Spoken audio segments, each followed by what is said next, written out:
السلام علیکم ورحمۃ اللہ وبرکاتہ۔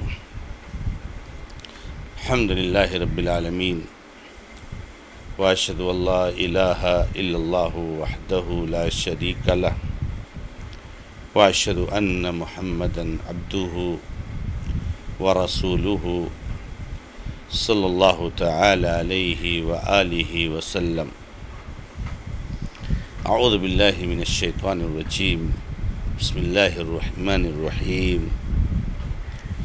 یسألونک عن الأہلہ قل ہی مواقیت للناس والحج وليس البر بأن تأتوا البيوت من ظهورها ولكن البر من اتقى وأتوا البيوت من أبوابها واتقوا الله لعلكم تفلحون۔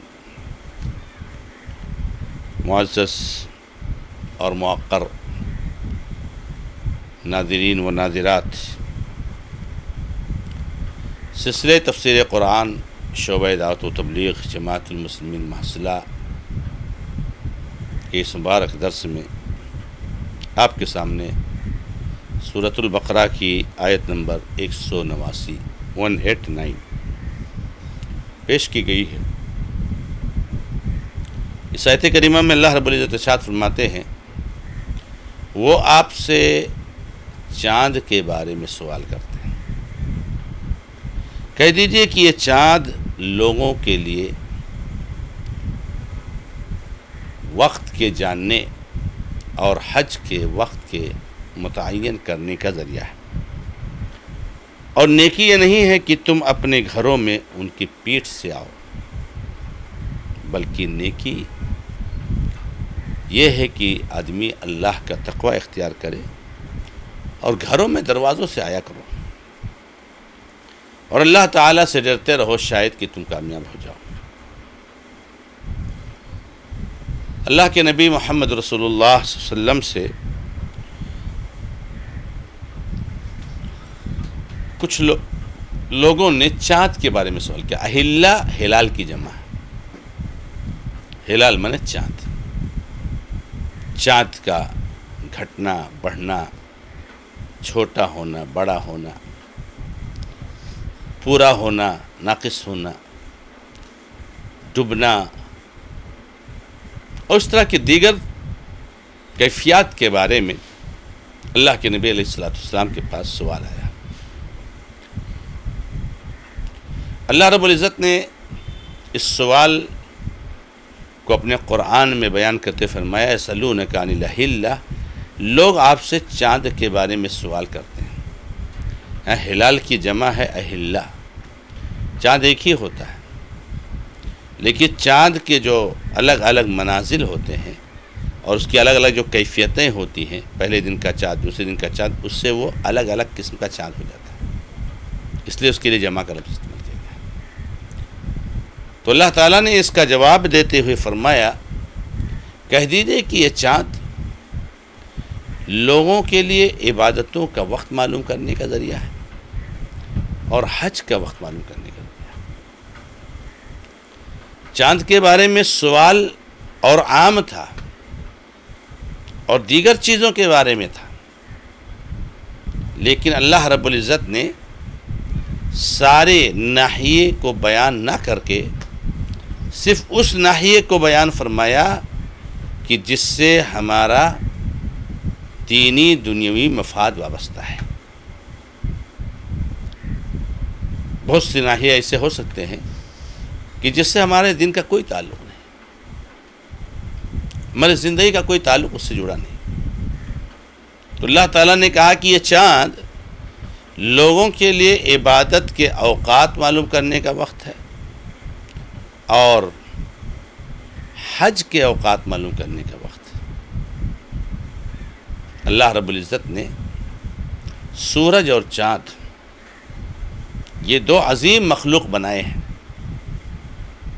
اور ان دونوں کے اپنے اپنے عظیم فوائد ہیں۔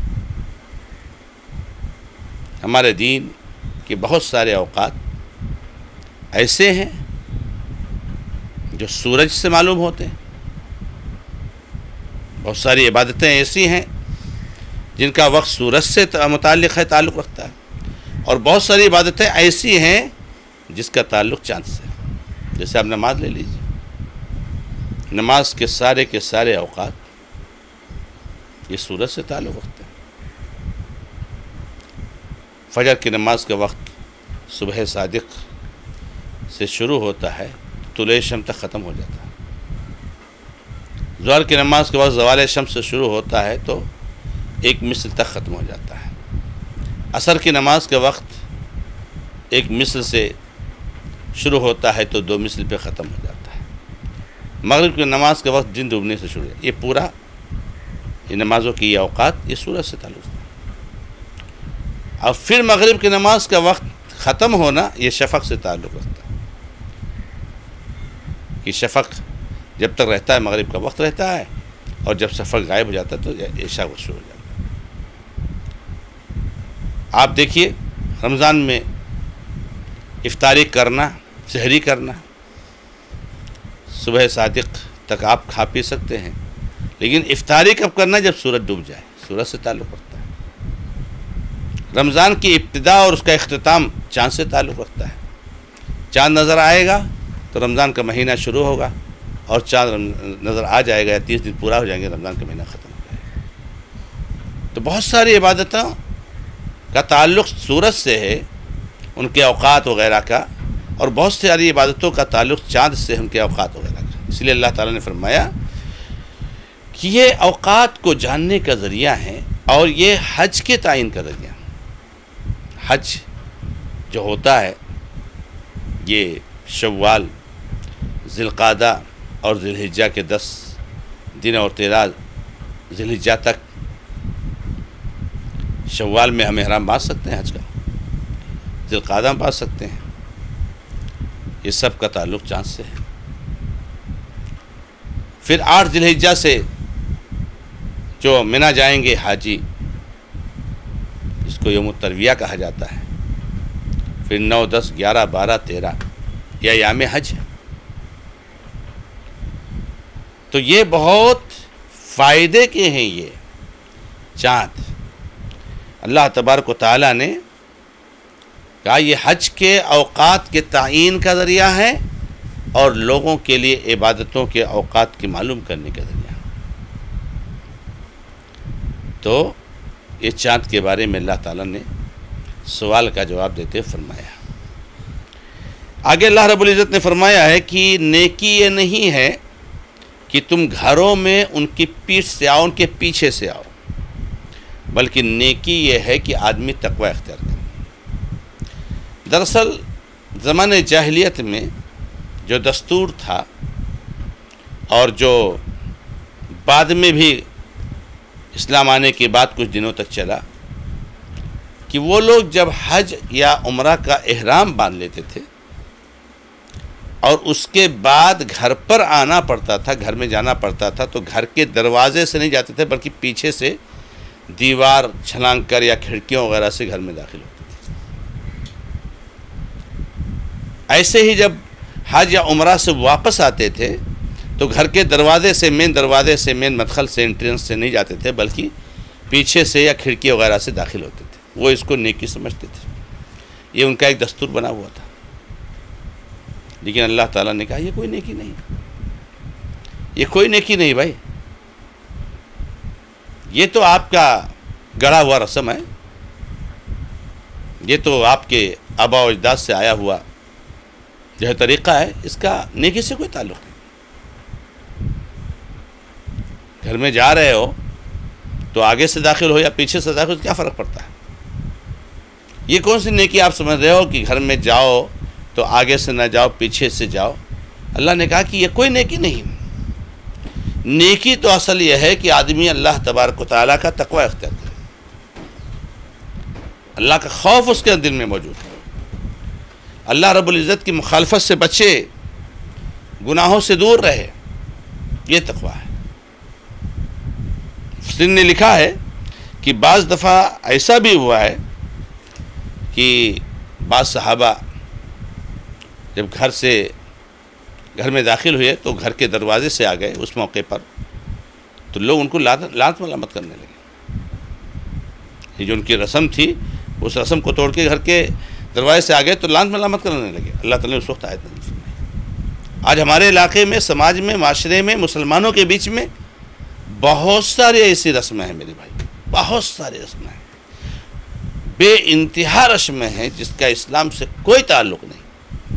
لیکن آدمی ان رسموں کی اتنی پابندی کرتا ہے کہ شاید نماز چھوٹ جائے تو اس کو اتنا احساس نہیں ہوگا جتنا ان رسموں کے چھوٹنے پر اس کو احساس ہوتا ہے، کیونکہ اس کا کوئی تعلق نہیں دین سے. آج آپ بہت سارے مسائل میں آپ لے لیں گے، آپ قربانی میں دیکھیں گے تو ملیں گی آپ کو، عقیقہ میں ملیں گی آپ کو، عورتوں کے حید و نفاس سے متعلق ملیں گی، جو ہے کیا نام ہے ڈیلیوری سے متعلق ملیں گی. بہت ساری رسمیں، عورت کے شوہر کا انتقال ہو جائے کیا کیا رسمیں ہیں، کسی جنازے کو غسل دینا، کفن پر کیا کیا رسمیں ہیں. کون سا ایسا شعبہ ہے کہ جس میں رسم نہ ہو؟ نمازوں میں، روزوں میں، کون کون سی رسمیں ہیں؟ یہ سب رسمیں من گھڑتی نہیں چلتی ہیں. دین وہ ہے اور شریعت وہ ہے جو اللہ اس کے رسول نے بیان کیا ہے، ورنہ کوئی دین کا حصہ نہیں ہو سکتا ہے. تو اللہ تعالیٰ نے فرمایا کہ گھروں میں دروازے سے آیا کرو، پیچھے سے آنا کوئی نیکی نہیں ہے. اور اللہ تعالیٰ نے فرمایا واتقوا اللہ، اللہ تعالیٰ کا تقوی اختیار کرو، تقوی اختیار کرو، اللہ کے گناہوں سے بچو، اللہ کے احکامات کی خلاف ورزی سے بچو، چھوٹے بڑے ہر گناہ کو چھوڑ دو. شرکیہ اور کفریہ کام کرتے ہو اور یہ چھوٹی چھوٹی رسمیں ایجاد کر کے سمجھتے ہو بہت دین کے وہ ہیں.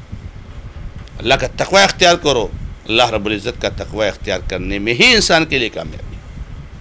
تو اللہ رب العزت نے اس آیت کریمہ میں زمانِ جاہلیت کے بعض من گھڑت رسم و رواج کی طرف اشارہ کیا ہے اور اس کی تردید فرمائی ہے، اور ہمیں اور آپ کو درس دیا ہے کہ اللہ تعالیٰ جو کہیں اسی حکم کو ماننا یہی دین ہے، یہی شریعت کی پابندی ہے. اپنے طرف سے کچھ چیزوں کو متعین کر لینا، اس کا دین سے، نیکی سے، اسلام سے، خیر سے، بھلائی سے، شریعت سے کوئی تعلق نہیں. اور اللہ تعالیٰ کا تقوی اختیار کرو، تقوی دل میں رہے، اللہ کا خوف رہے، اللہ کا ڈر رہے، اللہ کے احکامات کی خلاف ورزی سے بچو، تو یہی کامیابی کی ضمانت ہے اور یہی کامیابی کا ذریعہ ہے. تو اللہ تعالیٰ نے ہمیں اور آپ کو اس آیت کریمہ میں یہ درس دیا ہے. اللہ رب العزت سے دعا ہے کہ رب العزت ہمیں اور آپ کو ہر قسم کے جاہلی رسم و رواج کو سننے کی توفیق عطا فرمائے. هذا ما عندي والله تعالى عالم والحمد لله رب العالمين، صلی اللہ علیہ محمد وسلم تسلیما کثیرا، والسلام علیکم ورحمۃ اللہ وبرکاتہ.